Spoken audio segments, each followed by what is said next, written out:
아멘. 우리 하나님 말씀 같이 보겠습니다. 마태복음 4장 1절부터 11절까지 하나님 말씀 마태복음 4장 1절부터 11절까지 한 절씩 교독하겠습니다. 그때에 예수께서 성령에게 이끌리어 마귀에게 시험을 받으러 광야로 가사 40일을 밤낮으로 금식하신 후에 줄이신지라. 시험하는 자가 예수께 나와서 가로되 내가 만일 하나님의 아들이거든 명하여 이 돌들이 떡덩이가 되게 하라. 예수께서 대답하여 가라사대 기록되었으되 사람이 떡으로만 살 것이 아니요 하나님의 입으로 나오는 모든 말씀으로 살 것이라 하였느니라 하시니.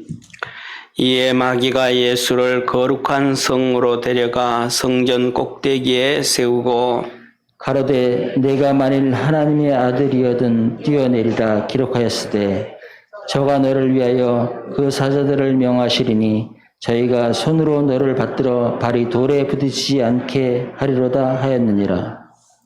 예수께서 이르시되 또 기록되었으되 주 너의 하나님을 시험하지 말라 하였느니라 하신대 마귀가 또 그를 데리고 지극히 높은 산으로 가서 천하 만국과 그 영광을 보여 가로되 만일 내게 엎드려 경배하면 이 모든 것을 내게 주리라. 이에 예수께서 말씀하시되 사단아 물러가라 기록되었으되 주 너의 하나님께 경배하고 다만 그를 섬기라 하였느니라. 우리 11절 합독하겠습니다. 이에 마귀는 예수를 떠나고 천사들이 나와 수종드니라. 아멘. 우리 옆에 있는 성도들하고 한번 인사합시다. 믿음으로 승리하며 삽시다. 아멘. 오늘은 사순절 넷째 주일로 마태복음 4장 1절에서 11절에 있는 말씀 통해서 영을 분별하라 라는 하나님의 말씀을 통해서 우리 같이 하나님의 은혜를 받기를 원합니다. 마태복음 4장 오늘 본 말씀은 예수님이 사단 마귀에게 시험을 받았는데 이 말씀을 통해서 수도 없이 우리 많은 신앙생활하는 성도들은 사단 마귀의 시험을 어떻게 이길까 그 말씀을 들으셨을 거예요. 다시 말하면 예수님도 하나님의 말씀을 통해서 대적을 했으니까 우리도 하나님의 말씀을 통해서 마귀를 이길 수 있다. 이런 많은 설교를 들었을 것입니다. 오늘 본 말씀은 결론적으로 얘기를 하면 우리가 사단 마귀의 시험을 이길 수도 있고 이기지 못할 수도 있고 더 중요한 것은 어떻게 할 때 사단 마귀의 시험을 이길 수 있는가 거기에 대해서 우리 같이 하나님의 은혜를 받고자 합니다. 사랑하는 성도님, 사단 마귀는 우리를 시험을 하고 공격을 할 때 정말로 다양하게 합니다. 세상에서 핍박과 박해를 하기도 하고 우리 삶 속에 들어와서 어려움과 염려와 근심을 주기도 하고 또 정치적인 이단을 통해서 우리를 핍박하기도 하고 또 이단과 사이비들을 통해서 공격도 하기도 하고 이 사단 마귀는 상상을 초월할 정도로 여러 가지 방해를 줍니다. 그런데 오늘 이 본 말씀을 통해서 우리가 깨닫고 아는 것 중에 하나는 어떻게 하면 이기는 신앙생활을 그래서 할 수 있는가? 결론적인 얘기를 하면 이런 얘기입니다.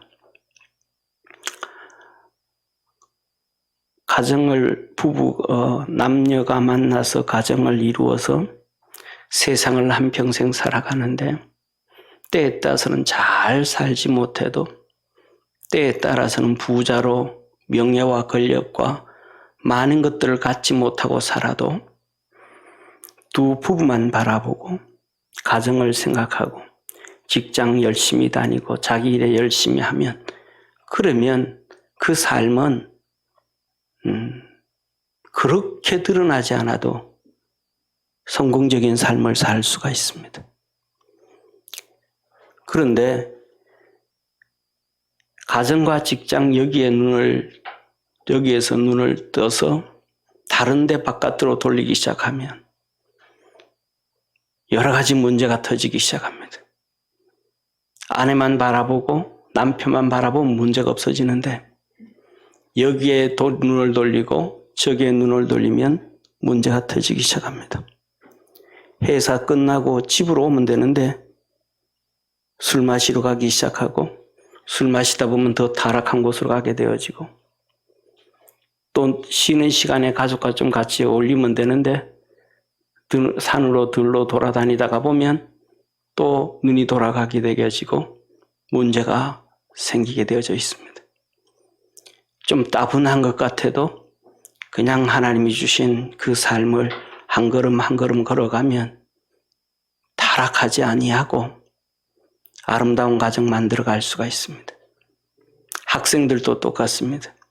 가정을 귀하게 여기고 내게 주인 학교 열심히 잘 왔다 갔다 하면 되는데 거기서 친구들을 만나서 극장을 가게 되어지고 또 구석으로 가서 담배 한 까치를 피우게 되어지고 또 오토바이 타게 되어지고 가다가 보면 문제가 심각해져 갑니다.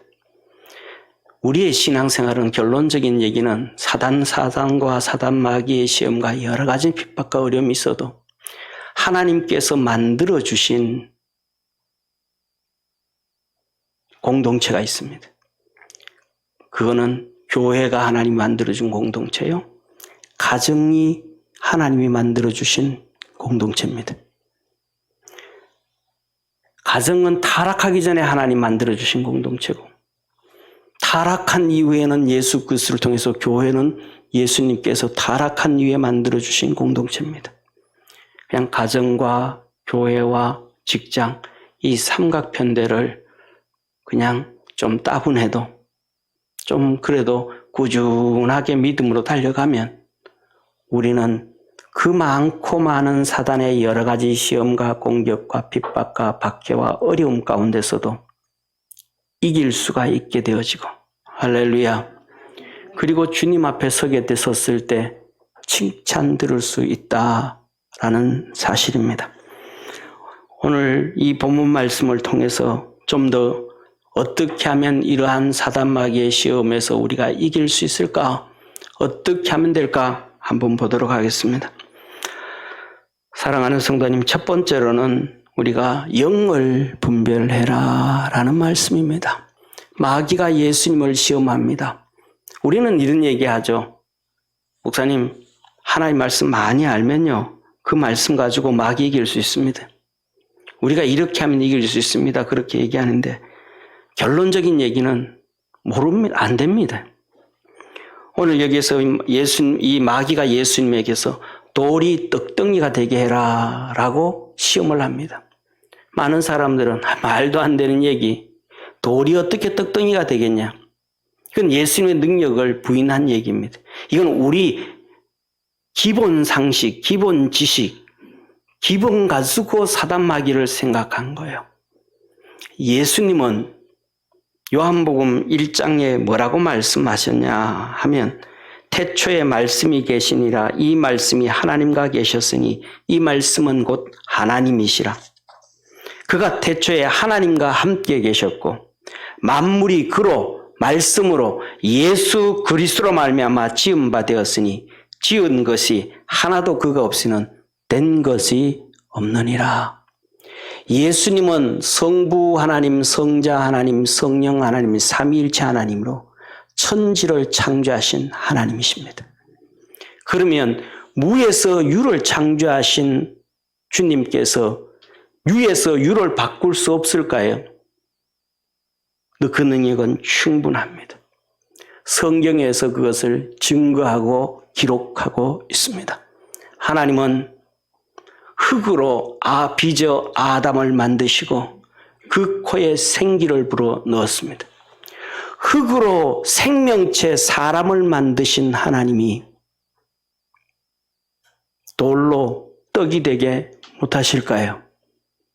그 다음 하나님은 아담의 갈비뼈를 뽑아서 그 뼈로 하와를 만들었습니다. 뼈로 사람을 만드신 하나님이 돌이 떡덩이 되게 못하실까요? 사랑하는 성도님, 주님께서는 이 땅에 오셔서 우리 눈에 보여주셨습니다. 요한복음 2장에 물이 포도주가 되도록 바꾸어 주셨습니다. 근본 성분이 바뀌어지는 것을 보여주셨습니다. 물이 포도주로 근본 성분이 바뀌도록 만들어 주실 수 있으신 주님의 능력이면 돌덩어리가 떡덩이가 되는 근본 물질이 바뀌도록 주님은 하시는 것입니다. 나중에 저와 여러분은 우리 주님 부활하실 때 이 육신의 몸이 신령한 몸으로 변화되어져서 근본이 변화되어지도록 성령님은 그렇게 이끌어 가실 것입니다. 마태복음 3장과 누가복음 3장에 사랑하는 성도님, 세례 요한을 통하여 하나님은 증거하셨습니다. 이스라엘 백성들, 바리새인들, 사두개인들이 그들 앞에 올 때에, 세례 요한 앞에 올 때에 세례 요한이 말하기를 너희가 아브라함의 후손인 것으로 기뻐하지 마라. 아브라함의 후손이기 때문에 너를 구원해 주는 거 아니다. 하나님은 이 돌들로도 아브라함의 후손이 되게 하시느니라. 흙으로 사람을 아담을 만드셨던 하나님은 돌로도 아브라함의 후손이 될 수 있도록 능력이 있으신 분이라고 하나님 우리 주님은 말씀해 주신 거예요. 누가복음 22장에는 성전에서 아이들이 뛰어다니면서 호산나 다윗의 자손이여 찬송할 때에 예수님께서 예수님 앞에 왔던 그 바리새인들 사두개인들이 그 아이들을 조용하게 시키라고 했습니다. 그때 예수님이 하신 말씀이 있습니다. 이들이 조용하면, 이 아이들이 조용하면 돌들을 통해서도 찬양하게 하겠다 하셨습니다. 돌들이 소리를 내어서 찬양을 하는 거예요. 우리 잘 알지 않습니까? 민수기의 발람 선지자의 얘기. 나귀가 말을 했습니다. 사랑하는 성도님, 마귀가 예수님한테 와서 돌이 떡덩이 되게 하라. 그 시험이 틀린 시험일까요? 틀린 문제일까요? 틀린 거 아니에요. 맞는 말씀이라는 사실입니다. 사랑하는 성도님, 예수님에게는 그렇게 접근을 한 거예요. 사단 마귀는 우리가 생각하는 것보다가 비교할 수 없을 정도로 지혜롭고 논리적이고 이성적이라는 것을 깨닫기를 축원합니다. 그래서 우리가 그 마귀를 이기기 위해서는 논리적이고 지식적이고 상식적이고 이것 통해서 이기겠다. 하나님 말씀 통해서 아니요. 이길 수 없어요. 사단 마귀를 이길 수 있었을 것 같으면 첫째, 예수님이 이 땅에 오실 필요가 없으셨고요. 사단 마귀를 이길 수 있었을 것 같으면 아담과 하와가 지금 타락한 우리보다 훨씬 더 지혜롭고 논리적이고 명석한 머리를 가지고 타락하고 죄지지 않았을 것입니다. 두 번째, 사단 마귀가 예수님을 거룩한 성 예루살렘으로 데려가고 높은 성전에서 뛰어내리라고 합니다. 그때 이렇게 말하죠. 기록하였으되 제가 너를 위하여 사자들을 명하리시니 너희가 손으로 저를 받들어 발이 돌에 부딪히지 않게 하시리로다 하였느니라. 이럽니다. 쉽게 말하면 예수님도 성전에서 뛰어내려봐라. 그러면 하나님께서 그의 사자 천사들을 보내서 네가 발에 돌에 닿지 않도록 떨어지지 않도록 죽지 않도록 한다고 성경에 기록하지 않았느냐. 이 말씀이 시편 91편 1절 11절과 12절에 기록하였습니다. 시편 91편 11절과 12절에 저가 너를 위하여 그 사자들을 명하사 내 모든 길에 너를 지키게 하심이라. 저희가 그 손으로 너를 붙들어 발이 돌에 부딪히지 않게 하리로다. 시편 91편 11절과 12절의 말씀으로 이 마귀가 예수님을 시험했습니다. 오늘 여기에 예배드리는 우리 믿음의 성도님들, 장로님들도 권사님들도 집사님들도 많은 분들이 계신데 어떤 분들은 태어난 모태신앙부터 시작해서 70년을 신앙생활 이상 했을 것이며 어떤 분들은 성경을 10번, 20번, 30번 읽었을 것입니다. 그 성경을 읽을 때에 마태복음 4장 마귀가 예수님을 시험하는 것을 읽을 때에 주의 사자가 네 발을 붙들어서 돌에 부딪히지 않게 하리라 사단 마귀가 그 얘기를 할 때 여러분들은 그것을 읽는 순간 이것은 시편 91편 11절에서 12절에 있는 말씀이라고 깨닫고 알았던 성도들 과연 몇 명이 될까요? 그리고 이 말씀으로 사단 마귀가 시험을 하면 나는 이 마귀한테 무엇을 하나님의 말씀으로 대적을 해야 될까? 알 수 있는 사람이 과연 몇 %가 될까요? 무시하는지는 모르지만 제 수준으로는 nothing입니다. 한 명도 없습니다.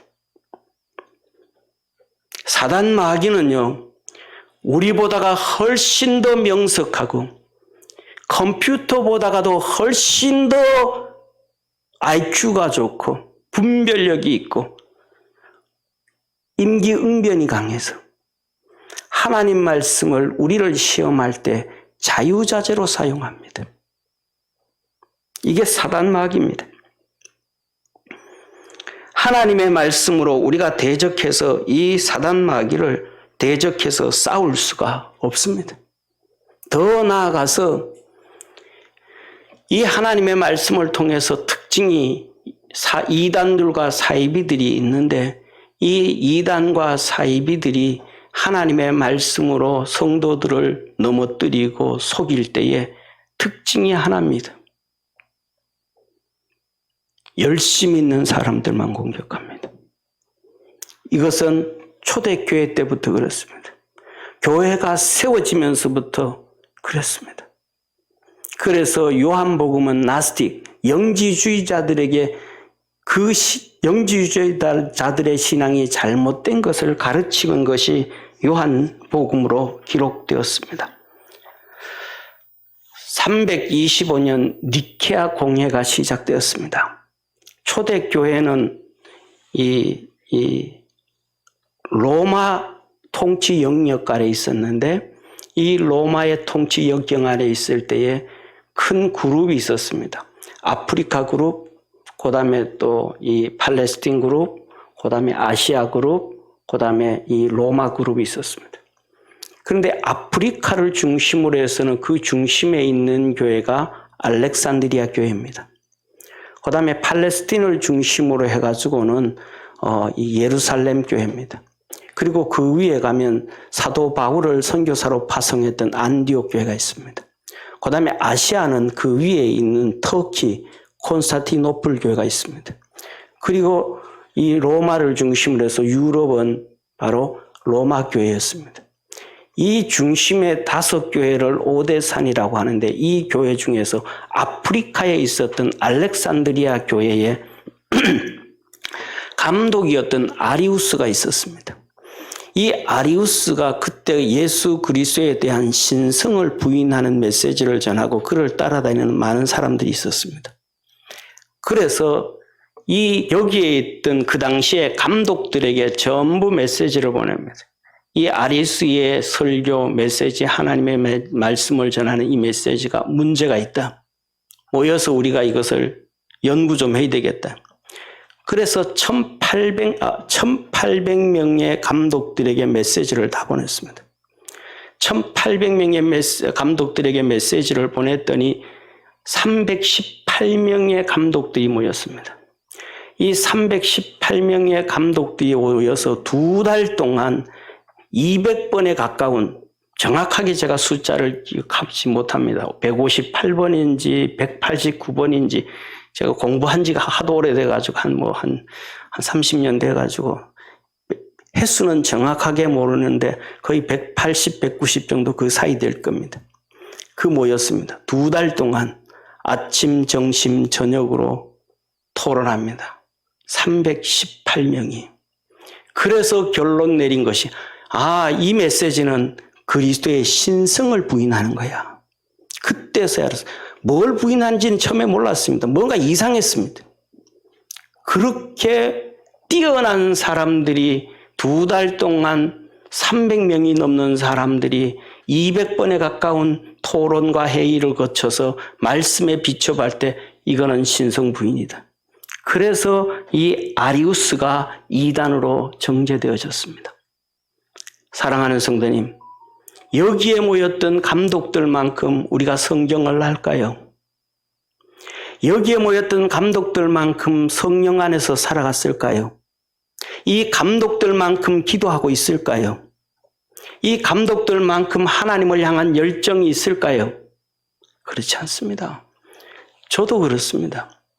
그래서 오늘날에는 교단들마다 이단 연구위원회라는 위원회를 둬서 그들이 수십 명이 연구를 하고 해서 이들은 이단성이 있다, 이들은 이단이다, 이거는 좀 심각하다, 이걸 총회 때마다 이렇게 발표를 하는 거예요.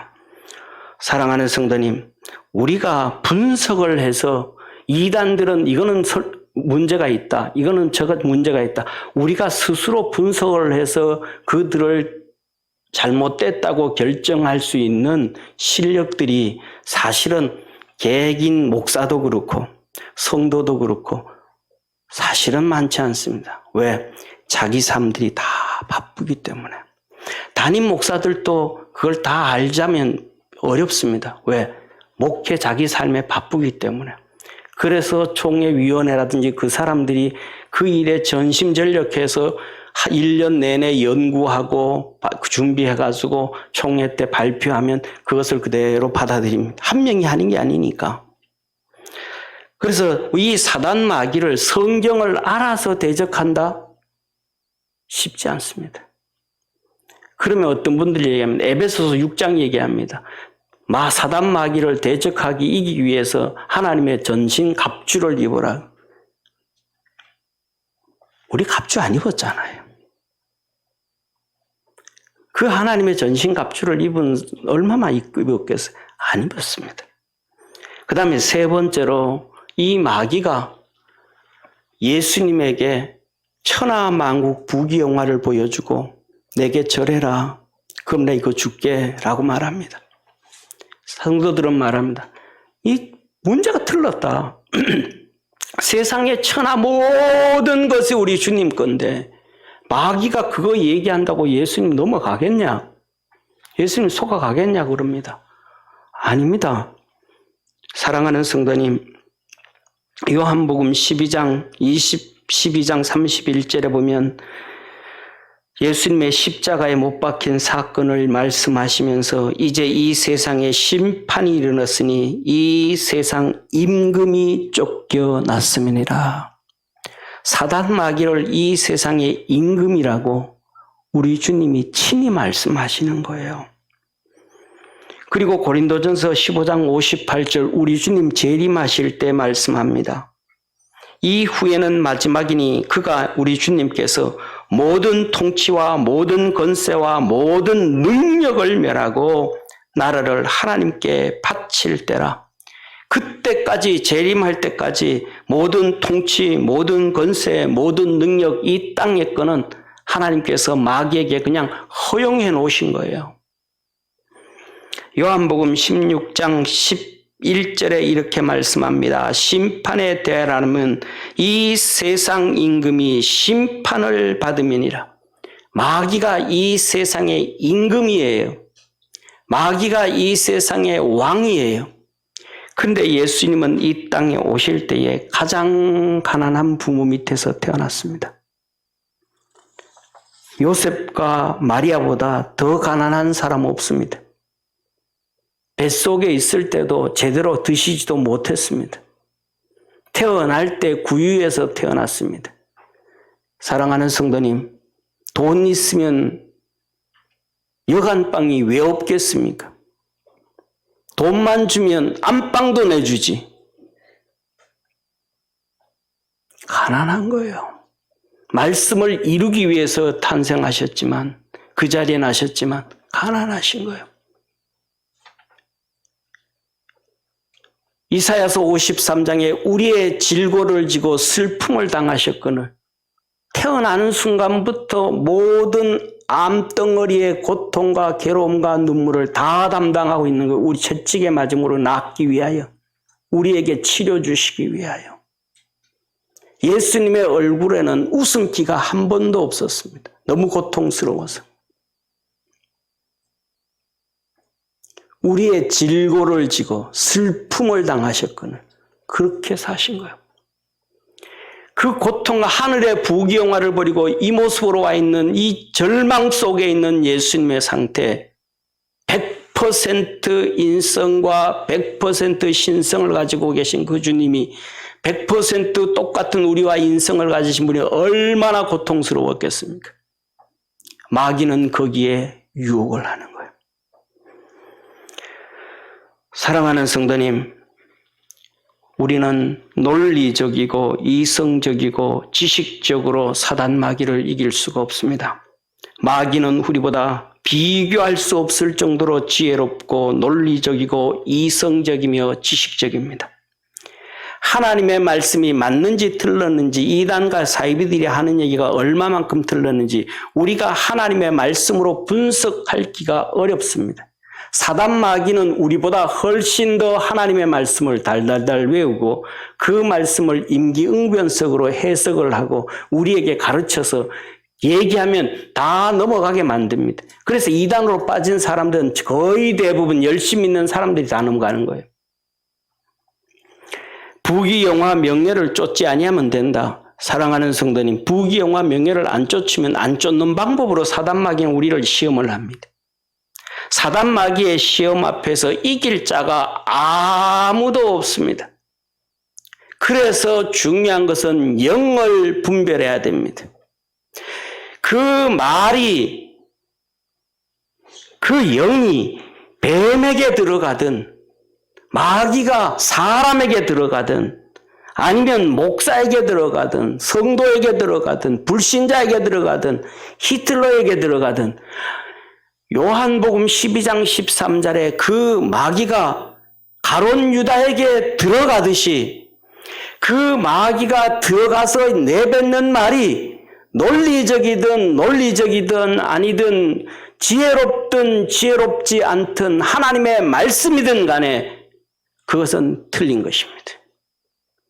그 영 속에 마귀가 들어간 얘기는 아무리 논리적인 거라도 안 됩니다.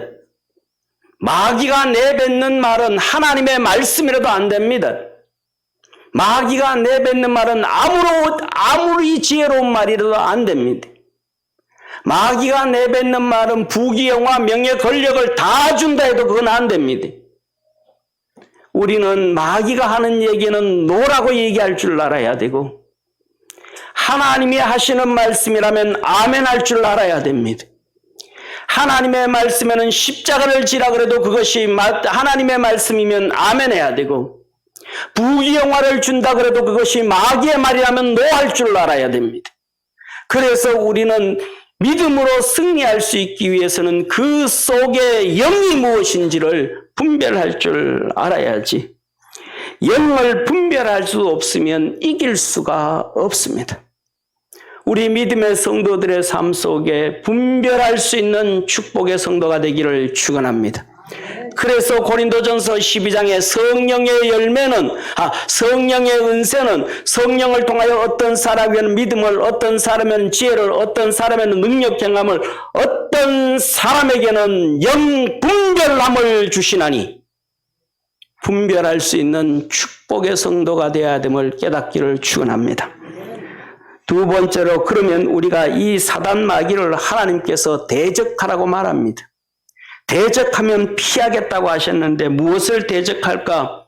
사단 마귀 우리는 시험 기회에 우리가 교만의 영인지를 분별할 줄 알아요. 교만의 영인지를. 교만의 영이 들어오면 그거는 마귀예요. 교만의 영이 들어오면 그건 마귀입니다. 사랑하는 성도님, 자 보세요. 민수기 12장 2절에서부터 이렇게 말씀합니다. 그들이 이르되, 그들이 누구냐면 아론과 미리암이에요. 아론은 초대 제사장이요 대제사장입니다. 미리암은 모세와 아론 다음으로 선지자예요. 그 모세와 아론을 빼놓으면 그 당시에 초대 선지자입니다. 그러니까 초대 제사장, 초대 선지자가 아론과 미리암이에요. 그들이 이릅니다.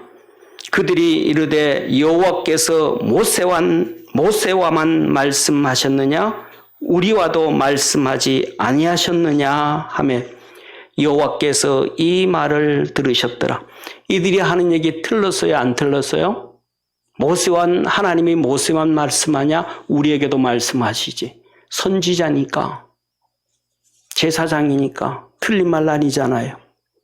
그런데 이 말이 틀린 말이 아닌 것처럼 보이는데 틀린 말이에요. 왜? 그 속에 교만이 들어간 얘기니까. 사단의 영이 들어간 것은 하나님의 말씀도 아닌 것이고, 교만의 영이 들어간 것은 틀린 말이에요. 맞는 것 같지만 틀린 말이라 이 말이에요. 그래서 이어서 하나님 말씀합니다. 여호와께서 이 말을 들으셨더라. 여호와께서 그들을 향하여 진노하시고 떠났음에 구름이 장막 위에서 떠나갔고 미리암은 문둥병이 들려 눈과 같더라. 아론이 미리암을 본즉 문둥병이 들었는지라. 아론이 이에 모세에게 이르되 슬프다 내 주여, 우리가 우매한 일을 하여 죄를 얻었으나 청컨대 그 허물을 우리에게 돌리지 마소서. 우리가 죄를 지었어. 교만의 영이 들어오니까 죄를 지은 거예요. 교만의 영이 들어오니까 초대 선지자든 초대 제사장이든 하나님의 심판이 임해버린 거예요. 사단 마귀가 교만을 넣어준 거예요. 우리는 잘 알잖아요. 민수기 16장 1절에 보면 하나님의 성전에서 섬기는 레위 자손들이 있습니다. 그 중에 레위의 증손 고앗의 손자 이스라엘의 아들 고라. 쉽게 말하면 뭐예요? 우리나라로 말하면 이 가문의 대장이잖아요. 그죠? 한말 그 사람. 이 레위의 직계 고라. 그 다음에 두 번째 루벤 자손 엘리압의 아들 다단과 아비람과 벨렛의 아들 온이 당을 짓고 루벤의 장손들, 그 다음에 레위의 장손 고라, 그들이 하나가 돼요. 그 다음에 2절에 이렇게 말합니다. 이스라엘 자손 총회의 택함을 받은 자 곧 해중에 유명한 어떤 족장 250인이 함께 일어나서, 유명한 족장, 이스라엘의 12지파 중에서 유명한 족장들 250명, 그들이 일어나서 이렇게 얘기합니다. 그들이 모여서 모세와 아론을 거슬려 그들에게 이르되 너희가 분수에 지나도다. 해중이 다 각각 거룩하고 여호와께서도 그들 중에 계시거늘 너희가 어찌하여 여호와의 총회 위에 스스로 높이느냐. 이들이 말합니다. 레위의 장손 고라와 루벤의 장손들 그 다단과 아비랍과 온과 이스라엘 백성들의 유명한 장로 25명이 모여서 모세와 아론한테 말을 합니다. 온 회중이 다 거룩하고 이스라엘 백성이 다 거룩하다. 틀린 말이에요? 틀린 말이 아니에요. 틀린 말 아니죠. 그들은 전부 다 아브라함의 후손입니다. 고린도전서 10장에 뭐라 그러셨어요? 그들이 홍해를 지나면서 일시에 세례를 받았고 구름 가운데 있어서 세례를 받았고 그들이 신령한 반석에서 생수를 마셨고, 할렐루야, 거룩한 백성 맞죠? 틀린 말 아니에요. 그리고 이렇게 말합니다. 여호와께서도 그들 중에 계시거늘. 틀린 말 아니잖아요. 성전 위에서 하나님이 성전에 계시고 거기에 구름 기둥과 불 기둥이 올라오고 그 성전 사방으로 이스라엘 백성들이 그 안에서 낮에는 구름 기둥으로 밤에는 불 기둥으로 진치고 있고 이스라엘 백성들이 시도 때도 없이 하나님 앞에 나와서 번제를 드리고 하나님이 그들 가운데 있는 거 맞잖아요. 틀린 것이 하나도 없습니다. 그때 하나님은 이들을 어떻게 하셨을까? 고라와 다단과 벨렛과 온과 그의 가족들과 친치들과 그의 재산들을 산채로 음부에 집어넣으셨고 250명의 사람들은 성전에서 불이 나와 그들을 살랐고 거기에 동조했던 이스라엘 백성들은 연병이 와서 전염병이 와서 14,700명이 죽었습니다. 하나님은 성경에 이렇게 기록합니다. 만일 여호와께서 세일을 행하사 땅으로 입을 열어 그의 사람들과 그들의 모든 소속을 삼킨 채로 삼켜 산채로 음부에 빠지게 하시면 이 사람들이 과연 여호와를 멸시한 것인 줄을 너희가 알리라. 이 모든 말을 마치는 동시에 그들의 밑에 땅이 갈라지니라.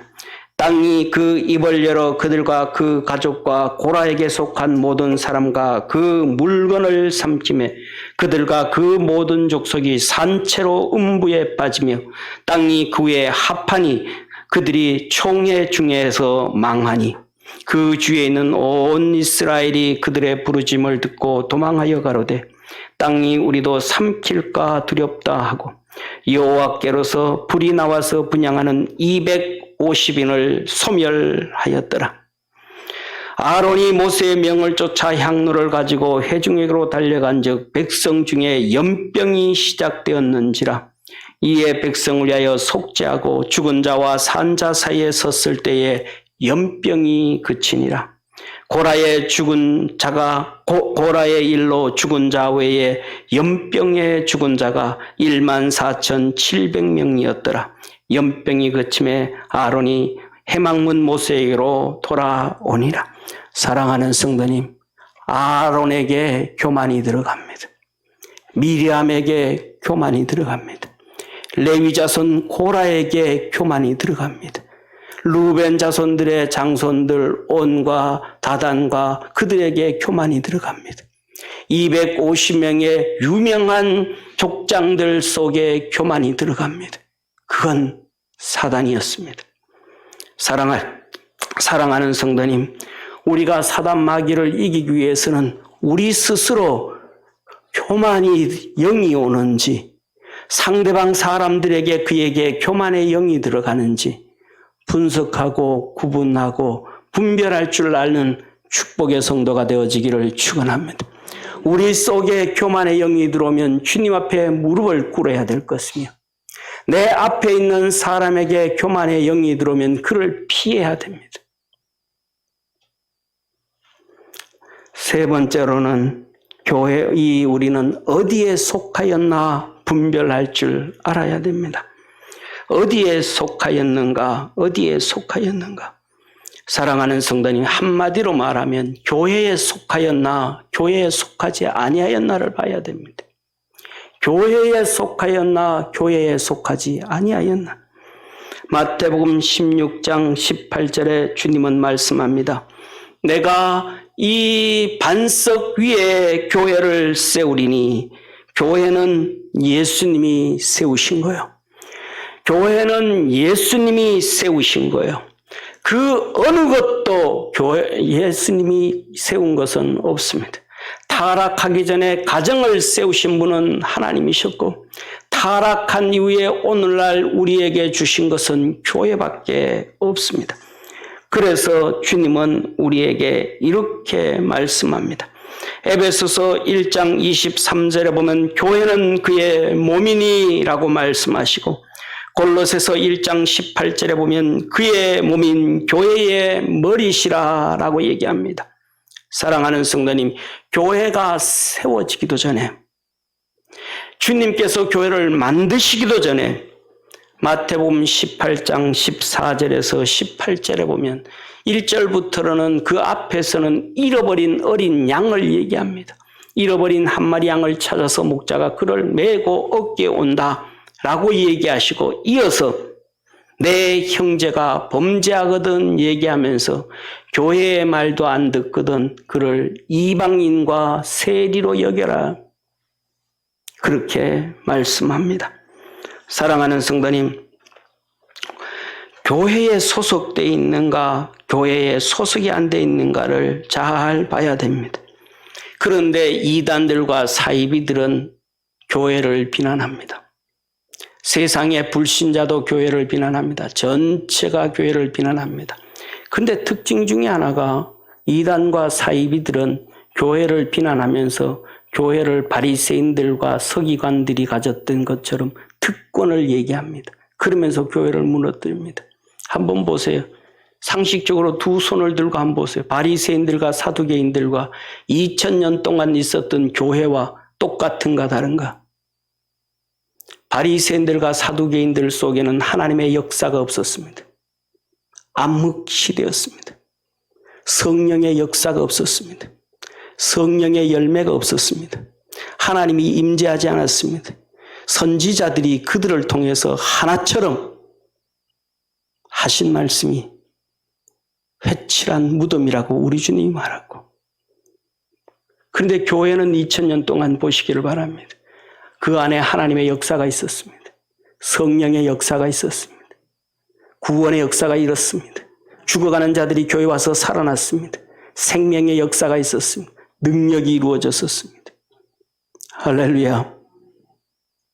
교회에는 2000년 동안 하나님의 역사가 있었습니다. 그런데 중요한 것은 2000년 동안 선교를 움직인 것이 선교회입니까? 교회입니까? 교회입니다. 교회입니다.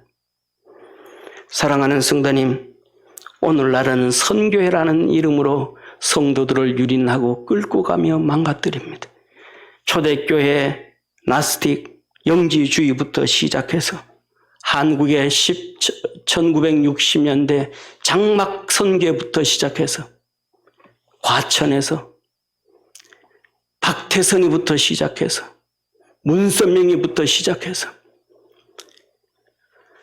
1980년도에 들어서서 다미 선교회, 다가올 미래를 준비하라, 다미 선교회.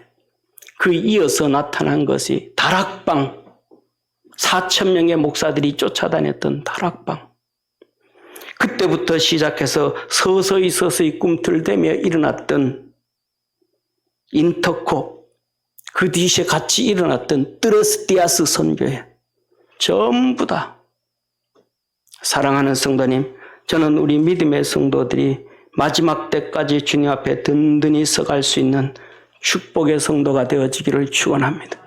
그들이 바리새인이라고 사두개인이라고 기득권을 향하여 교회를 칠 때 맞아 그런 것 같아 몰라서 사단 마귀는 그렇게 공격을 해옵니다.